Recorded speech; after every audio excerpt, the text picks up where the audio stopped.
They will be in Albuquerque, New Mexico, visiting the personal home of one of the world's most creative architects. Then we'll be going to Texas to see a house that's been dubbed a poor man's Disneyland.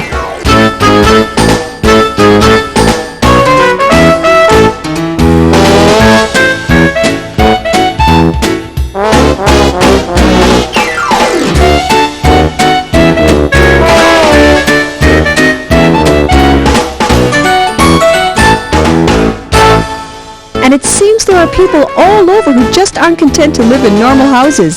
Take the Texas family we're about to meet. They needed some 25,000 square feet to fulfill their action-packed notion of a live workspace.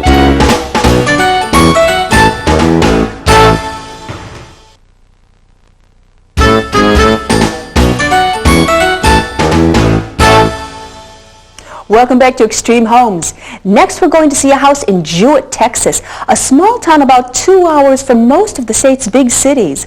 It all started about 15 years ago when Larry Robertson decided he wanted to start an exotic mushroom farm. He and his wife Virginia went looking for a place ripe for transformation.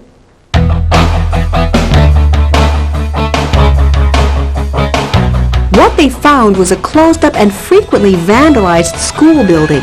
It was originally built in 1940 with a huge gymnasium added on in 1953. There was 6 classrooms, grades 1 through 12, 2 grades per room. And it had been abandoned as a result of the consolidation of the school districts back in the early 70s. The Robertsons were able to buy the 6-acre property for a mere $40,000. Even so, many felt they paid too much for something most people deemed unsalvageable.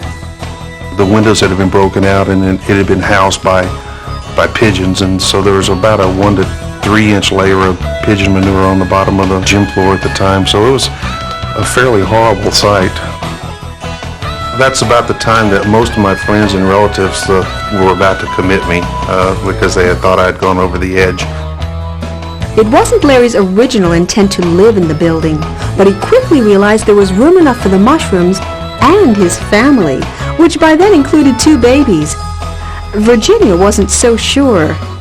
I knew what the building looked like, so I was skeptical, but I trusted Larry that he would make a fine home for us.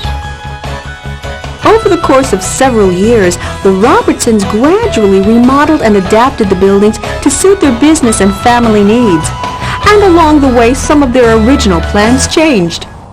Larry did start that mushroom farm, but the exotic strains he was growing contaminated the air and began making him sick.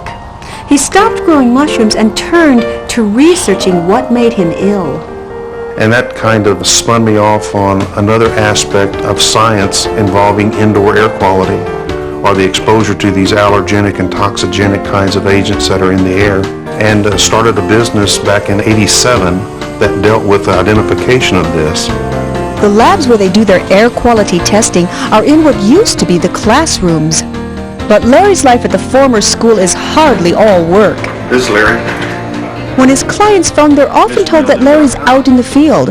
Of course, that might mean he's on a work site taking samples, or it might mean something else again. Instead of conventional landscaping, Larry decided to put in his own private 7-hole par 3 golf course.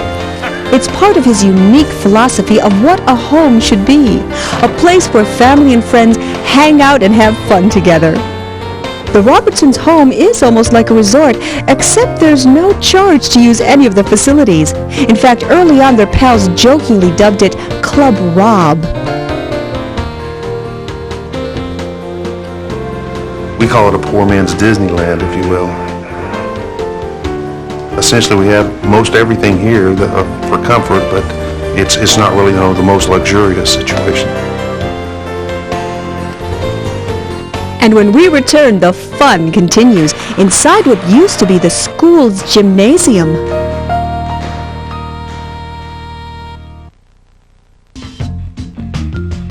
For questions or comments, please write to Extreme Homes, care of HGTV, Box 50970, Knoxville, Tennessee 37950. Be sure to include the episode number and your daytime phone number.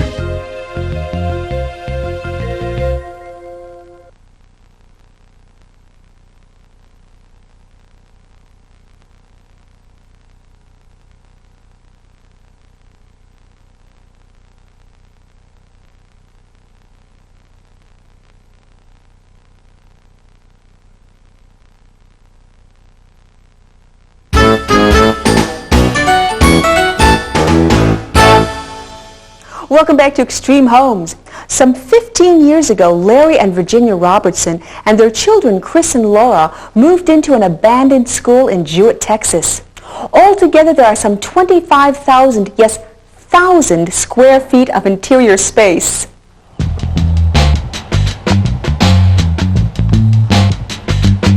Of course, as we've seen, some of that is devoted to Larry's business, but an awful lot of it is their very unusual and entertaining home. In fact, 8,000 square feet of their home is one very large room that's the gathering spot for kids and adults alike. The gymnasium's still open. Kids play basketball and roller skate and so forth.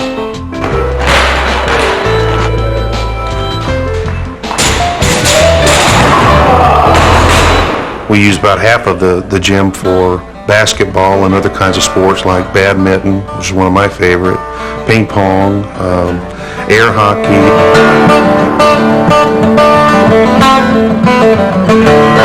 The other half we use for music. When we have friends over, we are partial to acoustic music, and the gym is a perfect acoustic resonator.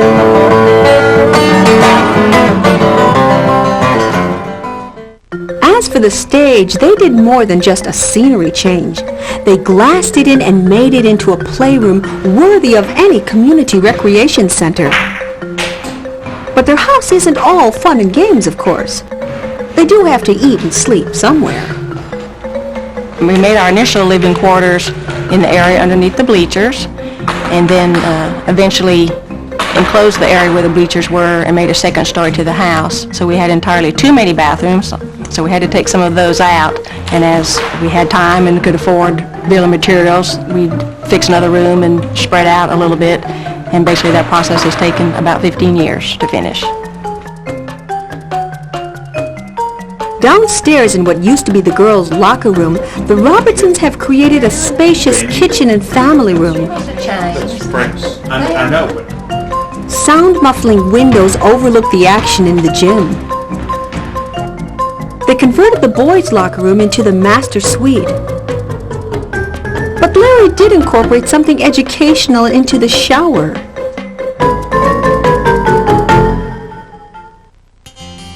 Upstairs where the bleachers once stood, the Robertsons created 3 bedrooms. One is their son Chris's. Another is their daughter Laura's. And a third is a loft-style guest room. And they do have a lot of guests.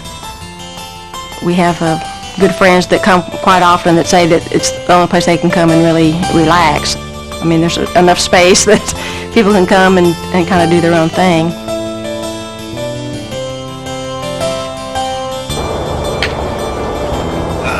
a bit long. We've made basically our own paradise here between the golf course and the pool and all kinds of things to do. We wondered if they could imagine themselves living anywhere else.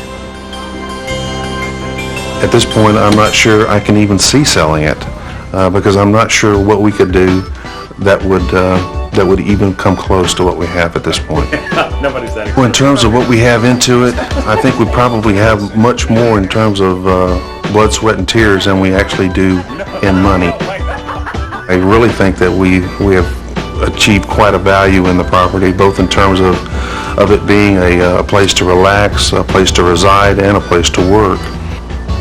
And despite the enormous size of such a project, Larry and Virginia encourage others to follow their lead. When I look back at the before pictures, if you thought you had to do it all at one time, it would be so overwhelming that you wouldn't tackle the job. My friends used to tell me that I was a half a bubble off plum. And I think now that half a bubble represented a dream. It represented something that made our lives different and unique. And one thing's for sure, life at Club Rob is never boring. I hope you enjoyed the homes we visited today. They prove there's no limit to the creativity that some people people of vision can put into their houses.